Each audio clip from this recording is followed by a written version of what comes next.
ভারতীয় James bond Ajit Doval রাশিয়ার মাটিতে নামতে না নামতে যে সমস্ত কাণ্ড ঘটে গেছে তা কিন্তু একাধিক দেশের রক্তচাপ বাড়িয়ে দেবে। কেননা মস্কোতে বসে একদিকে পুতিনের সাথে ফেস টু ফেস বৈঠকে অজিত ডোভাল ভারতীয় সেনাবাহিনীর জন্য মারাত্মক সব অস্ত্র আনার জন্য যেরকম রাস্তা তৈরি করেছে, তো উল্টো দিকে আমাদের প্রতিবেশী দেশে আরও ভয়ঙ্কর তাণ্ডব চালাতে এখন তো রাশিয়ার সাথে মিলে আফগানিস্তানের মাটিতেও ভারত এমন কিছু করার পরিকল্পনা সেরে ফেলেছে, যার ফলস্বরূপ আগামী দিনে এই রিজিয়নেও আরও একটা বড় যুদ্ধের পরিস্থিতি তৈরি হবে। এবং সত্যি বলতে এতে ভারতের কিন্তু কোনো দোষ নেই, কারণ এই সমস্ত কিছু হয়েছে পাকিস্তানের প্রাইম মিনিস্টারের একটা হুমকির পরে। ফলে এর পাল্টা জবাব হিসেবে আমি আপনাদের গ্যারান্টি দিচ্ছি, এবারে পাকিস্তান পুরোপুরি স্যান্ডউইচের মতন পিষে যাবে ভারত আর রাশিয়ার তৈরি এই চক্রব্যূহর মাঝ। কীরকম? তো এই মুহূর্তে রাশিয়ায় আন্তর্জাতিক নিরাপত্তা ফোরামের একটা মিটিং চলছে, যেখানে ভারত, চায়না, মিয়ানমার সহ একাধিক দেশ যোগ দিয়েছে। এমনকি এখানে তালিবানদের ডিফেন্স মিনিস্টারও পৌঁছে যায়, আর তার সাথেই যায় আমাদের এনএসএ অজিত ডোভাল, যার মূল উদ্দেশ্য ছিল ওখানে গিয়ে পুতিনের সাথে একটা বৈঠক করা। আর এই বৈঠকের পর দুটো গুরুত্বপূর্ণ ঘটনা ঘটে। একদিকে রাশিয়া খোলাখুলি জানিয়ে দিয়েছে ওরা ভারতের ডিমান্ড মতন পঞ্চম প্রজন্মের SU-57 টেকনোলজি সহ এর ডেলিভারি ভারতীয় সেনাকে দিতে রাজি, এবং এই জন্যই তো ওরা স্পেশালি এর 2টো সিটের ভেরিয়েন্ট তৈরি করেছে, যেটা ভারতের মেন ডিমান্ড ছিল।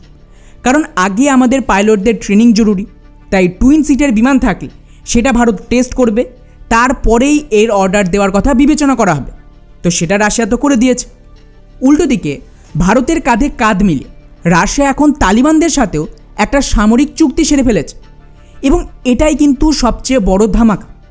কারণ এর আওতায় রাশিয়া তালিবানদের মিসাইল থেকে শুরু করে এয়ার ডিফেন্স সিস্টেম আর বাকি হাতিয়ারের ডেলিভারি করতে পারবে। এতে আমাদের জন্য সুবিধা হলো, যদি আপনাদের মনে থাকে গত বছর থেকে আমি একটা কথা বলে আসছি যে ভারত কিন্তু তালিবানদের রেডি করছে পাকিস্তানকে স্যান্ডউইচের মতন পিষে ফেলতে, আর এর জন্য জরুরি হলো তালিবানদের হাতিয়ার দিয়ে শক্তিশালী করা। আর গত বছরেই পাকিস্তান দাবি করেছিল যে ভারতীয় এজেন্সি নাকি তালিবানদের সাহায্য করছে আমেরিকার ফেলে যাওয়া হাতিয়ার বা রাশিয়ার যে সমস্ত পুরনো হাতিয়ারগুলো রয়েছে তাকে রিস্টোর করে তালিবানদের পাকিস্তানের বিরুদ্ধে দাঁড় করানোর জন্য। এখন মুশকিল হচ্ছে এটা কতটা সত্যি জানা নেই, তবে ভারত তালিবানদের এখনও পুরোপুরি মান্যতা দেয়। হ্যাঁ, ডিপ্লোম্যাটিক রিলেশন তৈরি হয়েছে তালিবানদের ভারতে আসার পর, কিন্তু মেন যে ফোকাস হাতিয়ার দেওয়া সেটা ভারত সরাসরি দিতে পারছে না। স্পেশালি এয়ার ডিফেন্স সিস্টেম, এটা ওদের খুব জরুরি। তো এখানে ভারত চাইছিল যে তৃতীয় কোনো দেশ এই রিস্কটা নিক, যেটা রাশিয়া ভারতের জন্য করে দেবে। এবং এখানে অজিত ডোভাল রাশিয়ায় থাকাকালীন রাশিয়া কিন্তু তালিবানদের সাথে এই চুক্তি করে রীতিমতো কাঁপিয়ে দিয়েছে পাকিস্তানকে। কারণ আজ থেকে ঠিক 2 দিন আগের ঘটনা, পাকিস্তানের প্রধানমন্ত্রী খোলাখুলি হুঁশিয়ারি দিয়েছিল যে তালিবান ভারতকে পুরো সাহায্য করছে পাকিস্তানকে ডিস্ট্রয় করতে, তাই ওরা তালিবানদের ওপর আবারও এয়ার স্ট্রাইক করবে। আর বন্ধুরা, এই বয়ানের পরে এই রাশিয়া অজিত ডোভাল পুতিনের সাথে বৈঠক করে, এবং তারপর যেভাবে রাশিয়া এই পুরো সাপোর্ট দিল, ডিল সাইন করলো তালিবানদের সাথে, তা বলার অপেক্ষায় রাখে না যে কে এখানে এই পুরো বিষয়টার মাস্টার মাইন্ড ছিল। এবং এখন তো মোটামুটি সমস্ত মিডিয়াতে এই বিষয়টা কনফার্ম করছে যে এই চুক্তির আওতায় রাশিয়ার কাছে Taliban basically air defence system চাইছে। কারণ ভারতের প্রচুর ইস্যু আছে, আর ভারত এই মুহূর্তে সরাসরি তালিবানদের হাতিয়ার বা এয়ার ডিফেন্স সিস্টেম দিতে পারবে না, ইন্টারন্যাশনালি অনেক প্রবলেম হবে। কিন্তু রাশিয়া এটা করলে ভারত এখানে ইনডাইরেক্টলি সাপোর্ট তো দিতে পারবে। মানে সাফ যে তালিবানদের রেডি করা হচ্ছে আরও বড় কনফ্লিক্টের জন্য, যেখানে এয়ার ডিফেন্স সিস্টেম ওদের জন্য সবচেয়ে গুরুত্বপূর্ণ, যাতে ওরা পাকিস্তানের যে এয়ার অ্যাটাক হবে সেগুলিকে কিছুটা ঠেকাতে পারে, আর না হলে অন্তত পাকিস্তানের কিছু ফাইটার জেটকে ড্যামেজ করতে পারে। ইন্টারেস্টিং ব্যাপার হলো বিষয়টা এখানেই থামেন। তালিবানদের পাকিস্তান টেরর অর্গানাইজেশন হিসেবে প্রেজেন্ট করছে, কিন্তু ভারত তালিবানদের পজিটিভ লাইটে রাখছে যাতে পাকিস্তানের বিরুদ্ধে ওদেরকে ব্যবহার করা যায়। আর আশ্চর্যজনকভাবে তাতে কাজও হয়েছে। আপনাদের একটা উদাহরণ দিই, আফগানিস্তানের পূর্ব ইন্টেলিজেন্স চিফের দাবি ইরান এখন তালিবানদের রিকগনাইজ করার কথা ভাবছে, তাও আবার এমন সময় যখন পাকিস্তান ইরান আর আমেরিকার মধ্যে মধ্যস্থতা করছে।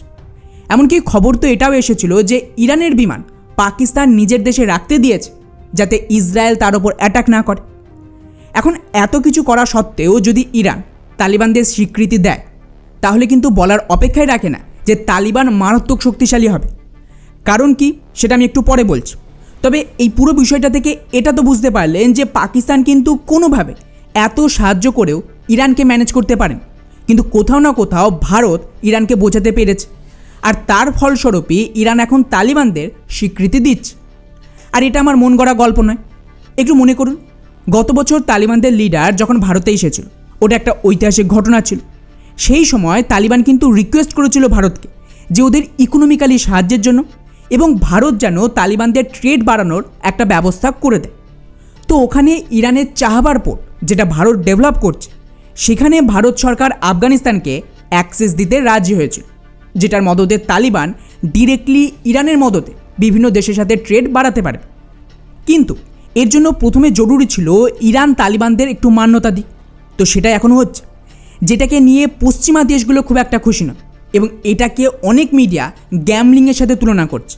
মানে ওরা বলতে চাইছে যে ভারত তো এখানে জুয়ো খেলছে, এবং ভারত যদি তালিবানদের এই চাহবার পোর্টের অ্যাক্সেস দেয়, এতে খুব একটা লাভ হবে না। তবে আমার ধারণা উল্টো।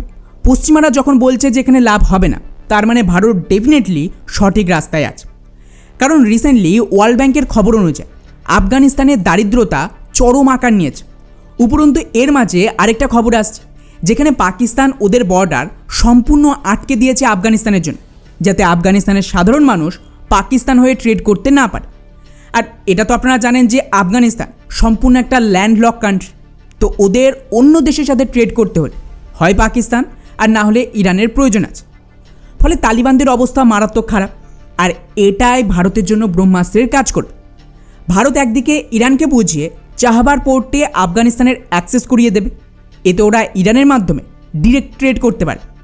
আর পাকিস্তানের যে একটা লিভারেজ ছিল এত বছর ধরে আফগানিস্তানের ওপর, যে ওরা ছাড়া তালিবান ট্রেড করতে পারবে না, সেটা কিন্তু শেষ। তো ভারত যদি ট্রেডের ব্যবস্থা করে দেয়, তাহলে তালিবান আরও বেশি ভারতের দিকে ঝুঁকবে। উল্টো দিকে পাকিস্তানের বিরুদ্ধে ওদের এই যে ক্ষোভ, সেটাকে কিন্তু কাজে লাগানো সম্ভব। উল্টো দিকে আবার যেহেতু পাকিস্তান কন্টিনিউয়াসলি তালিবানদের উপর এয়ার অ্যাটাক করছে, তো তাকে কাউন্টার করার জন্য রাশিয়া এয়ার ডিফেন্স সিস্টেম দিতেও রাজি, এবং কোথাও না কোথাও ভারত এখানে ইনডাইরেক্টলি ফান্ডিং করতে পারে। উদাহরণ হিসেবে যদি আপনারা খবর রাখেন, তাহলে ভারত কিন্তু ফাইন্যান্সিয়াল এড দিচ্ছে তালিবানদের, ওদের food supply, medicine supply, infrastructure তৈরি, এই সমস্ত কিছু ভারতই তো দিচ্ছে।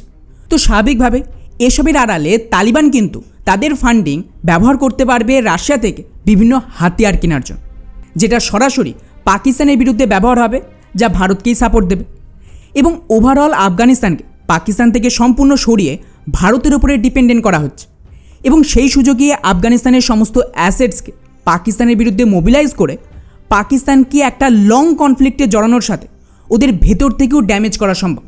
আর এটা তো আপনারা মানবেন যে তালিবানরা একটু সাপোর্ট পেলে 10-15 বছর একটানা যুদ্ধ লড়তে পারবে, যেটা ওরা আমেরিকার বিরুদ্ধে করেছিল। কিন্তু আমেরিকার বিষয়টা আলাদা ছিল। আমেরিকা বড় দেশ, ওদের কাছে আনলিমিটেড ফান্ডিং রয়েছে। তবে পাকিস্তানের কাছে কি সেই অবস্থা আছে যে ওরা 10 বছর একটানা যুদ্ধ লড়বে? ওদের তো রিসোর্স শেষ হয়ে যাবে কিছু মাস, হাতিয়ার শেষ হয়ে যাবে, এমনকি ইকোনমি মারাত্মকভাবে ড্যামেজ হবে। ফলে এতে ভারত বিনা কোনো ডিরেক্ট কনফ্লিক্ট করে পাকিস্তানকে ডিস্ট্রয় করতে পারবে। তো যেটা আপনাদের বলেছিলাম, ডি-র্যাডিক্যালাইজেশন প্রসেসে তালিবান আমাদের ডান হাত হবে, সেটা কিন্তু ধীরে ধীরে বাস্তব রূপ নিচ্ছে।